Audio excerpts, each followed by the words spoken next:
In this video, we're going to talk about blood types. Blood types and transfusion compatibility are a matter of interactions between plasma proteins and the red blood cells. We have 4 types of blood types in humans: A, B, O, and AB. On the surface of the red blood cells, it either contains antigen or no antigen. The plasma can produce antibodies to attack different type of antigens. So the interaction between antigen on the surface of the red blood cells and antibody produced in the plasma determines the transfusion compatibility. This table summarizes 4 types of blood groups and their antigens present on the surface of red blood cells. On red blood cell type A, there's A antigen.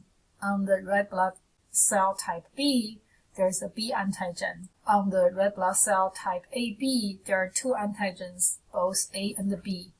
Then on blood type O, there's no antigen. Antibodies will be present in the plasma. In blood type A, the plasma will contain anti-B antibody. In blood type B, the plasma contains anti-A antibody. In blood group AB, there's no antibody in the plasma. But in blood type O, there are antibodies for blood type A and blood type B.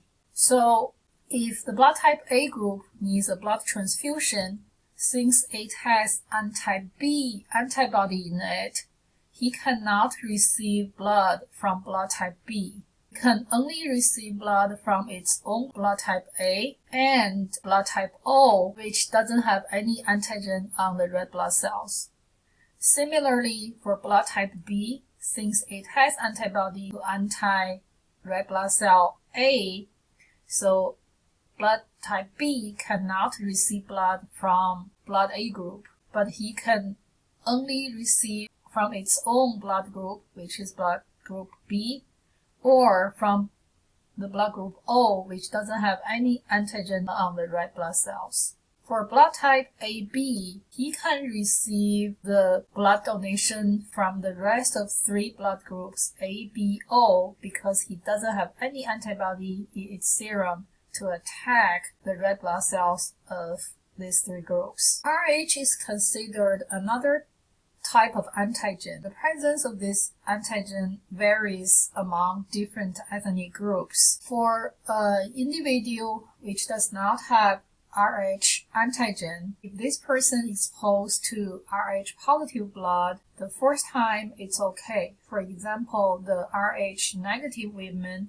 if she's pregnant with Rh positive baby, there's no problem for its first pregnancy. But the second time, the Rh negative women will produce antibodies to attack the Rh positive baby. So an injection called RHOGM should be given to the pregnant Rh negative women to protect the baby being attacked by mom's antibody produced in the blood. And this figure shows the potential diseases of the baby if the Rh positive antibody is produced to attack the red blood cells on the baby who is Rh positive.